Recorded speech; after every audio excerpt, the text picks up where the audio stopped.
Dear, Mr. Mrs. Hi? Help! Remember when our brains used to work? Yeah, me neither. Ever since I met ChatGPT, my brain has gone on an extended vacation, sipping coconut water somewhere in the Bahamas while I sit here, fully dependent on an AI to think for me. And let me tell you, it's getting out of control. Let's rewind a bit and see how this all began. At first, I thought ChatGPT was just a cool tool. Oh wow, it can write emails. It can help me with my homework. It can even give me workout plans that I'll never follow.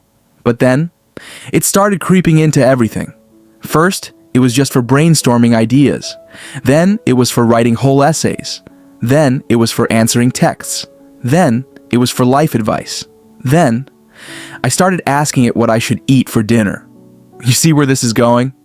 Before I knew it, I couldn't function without it. My critical thinking skills? Gone. My creativity? Deceased. My attention span? What were we talking about again? But wait, what if I told you this isn't the first time something like this has happened to us? Think about it. Remember decades ago when your mom told you not to use a calculator too much because you'd forget basic math? Yeah, she wasn't wrong. Fast forward 20 years, I was playing darts with my friends. Now, these weren't just random people. They were all scientists, master's degrees, PhDs, big brains, decent smart guys. But guess what? None of us could calculate the dart scores in our heads. I kid you not. Out of 6 people, not a single one dared to do basic subtraction. We were scrambling for a phone to do the math. And that's not the only example. Remember when we thought autocorrect on our phones was a genius idea? It was supposed to make life easier. Now, we can't even spell words we learned in elementary school. You ever find yourself hesitating before typing absence? Is it absence? Absence? Where does the S go? And now, here we are. History is repeating itself. Except this time, it's not just math or spelling. It's our entire ability to think, write, and even decide things for ourselves. And that over-reliance on AI? Oh, it gets worse. Need to write a simple message to the friends chat group? Hold on, let me ask ChatGPT how to politely decline an invitation to a party because I have no money. Need to reply to an email? I should probably check with my AI assistant before I embarrass myself.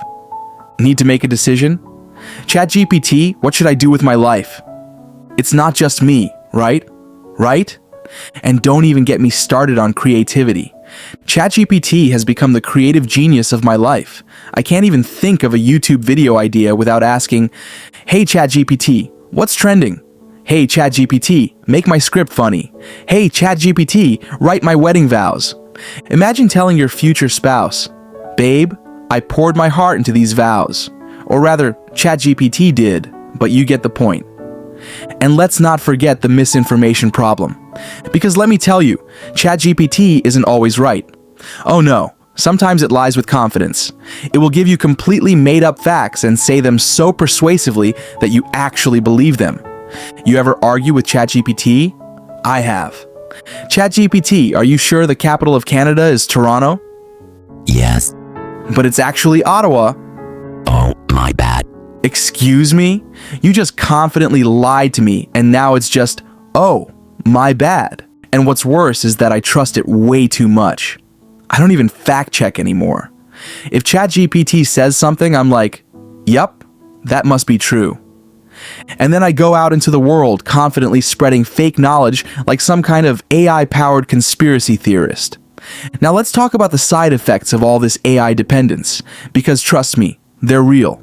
First off, brain laziness. Why think when ChatGPT can do it for you?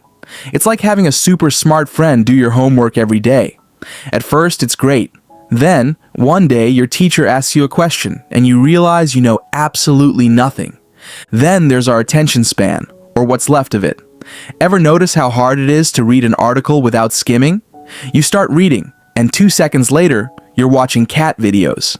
AI has made instant answers so accessible that our brains now refuse to focus on anything that takes longer than 5 seconds.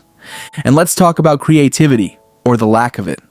Back in the day, if we wanted to write a story, we had to actually think. Now, ChatGPT, give me a story about a dog that travels through time. Boom, done. We're not even trying anymore. And the worst part? I think I've officially lost touch with reality, because sometimes I treat ChatGPT like my actual friend, like I vent to it. ChatGPT, why didn't my crush reply to my text? I'm sorry, but I don't have personal insight into your crush's thoughts. And sometimes I just ask it for comfort. Oh my god, I have hit rock bottom. Next thing you know, I'll be throwing birthday parties for ChatGPT and asking it to be my best man at my wedding. At this rate, I'm one bad day away from saying, ChatGPT, let's go out for coffee. We've lost our ability to just be normal. So, is there a way out? Or are we all doomed to become brainless ChatGPT addicts who can't form an original thought? Well, here's the thing. AI isn't the villain here. We are. ChatGPT isn't forcing us to use it for everything. We just got lazy. So maybe, just maybe, we should challenge ourselves a little. Try writing an email without ChatGPT. Try brainstorming ideas without AI. Try thinking for yourself, even when it's hard. And hey, if that fails, at least we'll have ChatGPT to help us figure out how to fix our brains, right? Welp, never mind. And if you're wondering, yes, ChatGPT helped me write this script. Just kidding. He wrote everything.